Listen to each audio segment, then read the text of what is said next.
and welcome to Your Hometown Solutions. I'm your host, Jean Newell, and in the studios with me today is my esteemed co-host, Jonathan Lack.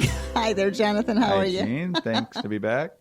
We had so many things to discuss with our guest last week, Carolyn Wolf, that we've invited her back. She is a financial expert on mortgages, and we're going to talk a little bit more about some of the ways that you can qualify for a loan and what you're going to need maybe even a year in advance before you even go out looking for a home. So, Jonathan, again, just to make sure everyone knows who is sitting here with me, I'm sitting here with my co-host, who is really three different people. Oh, it's like Sybil. No, it's not like Sybil. Only three, not 16. Jonathan Lack is the owner and broker of Waterview Realty in Indialantic, Florida. He also owns Waterview Title Services, LLC, and he is co-owner and principal of Lack & Lack Chartered Attorneys at Law, specializing in real estate. And I always say this, and you always say you're not sure, but I say this, I believe he is the only person that has those three credentials in Brevard County. Well, as I say, I don't know if there's other realtors or brokers or title companies out there, but I do hope to be able to be your one-stop shop for all your real estate needs. That's right, because there's sometimes that it's important to know that you may or may not even need a real estate agent, depending on what your needs are. We've talked about that on various shows, and we'll just touch on it right now, but we can do an entire show on the differences between using a real estate attorney, using a title company, and using a real estate agent or broker. They all three do kind of different things, but are all related. And in the best of circumstances, we use all three. But there are some circumstances when just a real estate attorney is really all you need. I'm putting you on the spot. Give me an example of why you would just need a real estate attorney. Again, we've had the conversation, and please feel free to check the archives of our show. But the real estate attorney, my job would be to represent you in either the purchase or sale of your home and make sure I'm advising you throughout the process. As a real estate agent or broker, my job is to help find a home for you, or if you're a seller, help find a buyer for you, and again, assist you throughout the process. So there is a lot of overlap. The difference coming to me first, if you come to me as an attorney, typically you've already found the house you're interested in, and I'm going to help you to buy it. You don't need a real estate agent because you've already found the home. If, however, you want to go looking for a home, you can still come to me as an attorney and I will discuss it with you, but then I might say, look, you need me as an agent to help you find that home first, and then I can still be your attorney and help you buy the home. So there are issues. I just said that in my brain thought of conflict of interest. So there are disclosures I'd have to give when I wear the multiple hats. But the reality is you can come to me and I can represent you to whatever your needs are. And again, you'll only pay for services you actually use, but you'll have the advice and knowledge of all three hats. And one of the things that usually comes up quite frequently as maybe a quitclaim deed, or there's a family inheritance and there maybe some of the siblings want to buy the property. That's a completely different reason that you wouldn't want to hire a broker, a real estate broker. That's when you want the attorney. You want the real estate attorney because it's a completely different type of right. You're dealing with the real estate, contract. but you're again, a broker's job is to either assist with the sale of a home by finding a buyer, or to assist a buyer to find a home so they can purchase it.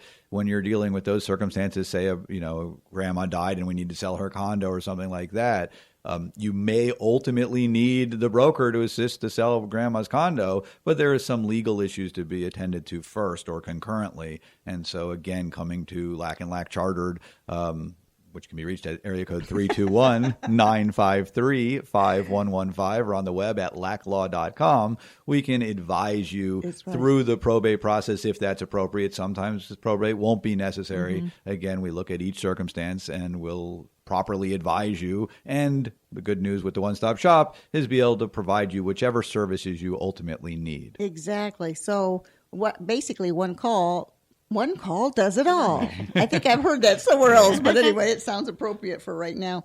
So last week, let's introduce Carolyn. You introduce her this time. I introduced her last week. Carolyn Wolf with Certified Mortgage Planners is a senior mortgage planner, and we on the show here always recommend you go to a mortgage broker who has the ability to put your loan out to many different lenders as opposed to just going to, say, your local bank and hoping they have a product that serves your needs. But I will let Carolyn introduce herself at this point. Carolyn, welcome back to the show. Thank you, John. Thank you, Jean. It's a pleasure to be back here. Oh, we always enjoy it. And I know before you say one word, you have to disclose your license number. So let's do that. You got that right. Thank you, Jean. Okay, my personal licensing number is 268538. And my company, Certified Mortgage Planners, Indian Harbor Beach office, NMLS number is 1420061. Love those regulations. I know. Now we're covered. All righty. Do you think we should disclose our driver's license number or our license plate number? My Social John? Security number. No, we are very careful with personal information. What is it? What's PIP? I forget what it stands for now. Personal information. Protected, private, non-public personal information. Yeah. All right. Okay. There's all sorts of acronyms. Right. Speaking of acronyms, what do you know of the CFPB? A lot, actually. There's lots of changes. Let's talk about that. Well, I would probably, we did want to kind of touch base on some of the different changes so that seasoned buyers out there might not realize that some of the changes have occurred. And it was about October of last year, so it's just over a year old, was the last really big one to make a change. And it is called the closing disclosure. If you're a seasoned buyer, you might be familiar with what was called the HUD, or settlement statement. We now have a closing disclosure. One of the new rules is that you do get one 3 days prior to closing, not just on refinances. There is a refinances people didn't fund for 3 days, but this is a whole new different animal in itself. It's all about purchases, and it is for the buyer, to protect the buyer. So they get advanced notice and time to look at their closing disclosure 3 days prior to closing. Exactly. And it spells everything out. So there's no 11th hour disclosure that, as I've seen, all of a sudden they're signing something. They go, wait a minute, my interest rate is an entire point higher than what I talked about with my mortgage loan or loan officer. And this way, everything's locked in. They see everything. And one of the things that I thought was really interesting, and I'm going to point that out real quick, is that when they disclose everything, they not only disclose your interest rate and your payments and so forth, they make it perfectly clear that there might be some rules in your mortgage that you may have not seen, or maybe you didn't realize they were in there. For an example, here's a statement I'm looking at that says, if you pay off your loan in the first 2 years, you have to pay a penalty of $3,200 and some dollars. So a lot of people don't realize that there are things out there in mortgages that you need to know about, and this spells it all out in everyday language, so they don't have to read through hundreds of pages of documents. Right. I will say, however, it's a question on the closing disclosure. Will you have a prepayment penalty? It's a yes or no. Oh, okay. So it spells it out very clear. But I could tell you with that 100%, we don't even offer products that have a prepayment penalty just right now. To alert our listening audience out there, prepayment penalties used to be in loans frequently, where lenders would make a loan, and then the goal of the lender was to collect interest for 30 years or 15 years or whatever it was. So if you paid off the loan early, now they're getting their money back and not earning the interest they intended. So they had what was called a prepayment penalty. If you pay off this loan early, you're going to pay some dollar amount or percentage rate to kind of compensate us for the lost profits we anticipated. Today's world, rates are so low right now, and we can only anticipate over the years that rates are going to rise. They can't really get any lower than they are. So with that said, and I will point out that we are in October of 2016, right before the election in the United States, for those of you listening worldwide or on archive, the rates are bound to go up. So most lenders would not at this time in the world care if they got prepaid, because they'll put their money back out again at a higher rate. And that's why we don't see prepayment penalties. However, it is, as Jean points out, and a very good public service announcement about it, the CFPB is that know before you owe rule. Yes. It's designed to disclose the terms of your loan so you know what you're getting into. And one of those terms historically was a prepayment penalty. So Right. that's why it's in the disclosure. Likewise, there's the balloon payment for those who have a 30-year loan, but the whole loan is due in 15 years or some other time frame. Again, Right. all of these things we're giving are just simple examples. Right. And Carolyn Wolf of Certified Mortgage Planners can give you much more detail to your personal circumstances. Exactly. And that brings up a good point talking about this new disclosure. That's one of the great things for consumers to look at is a couple of points. Look at that yes, no for prepayment penalty. Look at what your interest rate is. Look at the annual percentage rate over time. Look at your payment breakdown. So those are a couple of the key factors that you want to look at on that disclosure. Yeah, And if another your rate thing is on the fixed. face of it is, yes, fixed rate. I was going to say, is it a fixed rate or a variable rate? And again, your loan officer, Carolyn, will always advise you of what it's supposed to be, but this Absolutely. is the disclosure of what it actually is. So what Carolyn tells you she might be able to do for you, when you first apply, after running your credit and doing everything, 30 days later or whatever it turns out to be, things might have changed. And again, Carolyn will always keep you up to date. But if you're going to somebody else, this form is designed to make sure you know what the facts are, not simply what somebody might have told you verbally. Right, right. And just to throw this out, Carolyn, you're licensed throughout Florida, so you don't have to be just looking for a home here on the Space Coast. Correct. Any place in Florida, certified mortgage planners, she can help you, and by phone, in person. We always say we recommend live people over the internet. Right. And we can help even snowbirds or people out of the country as long as they're purchasing the property here in Florida. That's right. And when you talk to a live person, you've said this many times, and I've experienced it myself with my clients, sometimes the little templates online don't really spell out the whole story because everybody's so Exactly. different. And maybe you Right. get bonus checks. Maybe you get different things that the template doesn't have online.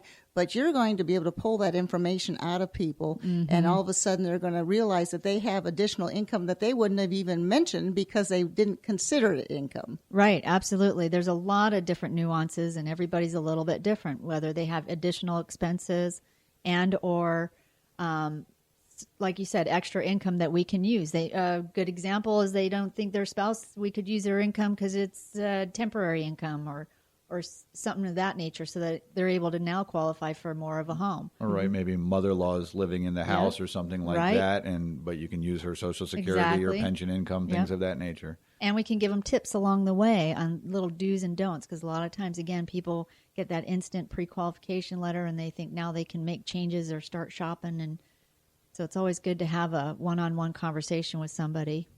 That's right. Give out your website or your phone number again because sometimes people miss it on the first time out. Okay. My name is Carolyn Wolf, and my NMLS number is 268-538. My phone number is 321-795-9103. And my email is Carolyn, it's spelled Carolyn, @floridalendingpro.com. And go ahead, Jonathan, Well, give out your information okay. too. Yeah, okay, thank you. It's Jonathan Lack with Lack & Lack Chartered Attorneys at Law, area code 321-953-5115, or on the web at www.lacklaw.com. That's spelled LACKLAW.com. And if you're on the archives, you can roll this back and play it again in case you missed the number. Good one. I remember that. And go those ahead. will be posted at... Oh, yes. At yourhometownsolutions.com. We're going to have a lot of our shows posted there. This is about our show and different tips, different videos on marketing your home, Feng Shui, all kinds of things. And by the way, we have to give our little logo or a little, what is our slogan, I guess, that we cover everything in real estate from foreclosures to Feng Shui. We always like to put that in there. And so, yes, and if you want to email me, I'm Jean Newell. You can reach me at yourhometownsolutions.com. And if you have any questions you want brought up at the future shows, we'll be happy to bring those up. But we're studios with us again this week because we had left off on last week's episode. It sounds like a continuing saga. On last week's episode, we were talking about qualifications, and we were going to use kind of an example of someone, and again, we are going to just use an example of a percentage. This is not necessarily the percentage of today. The real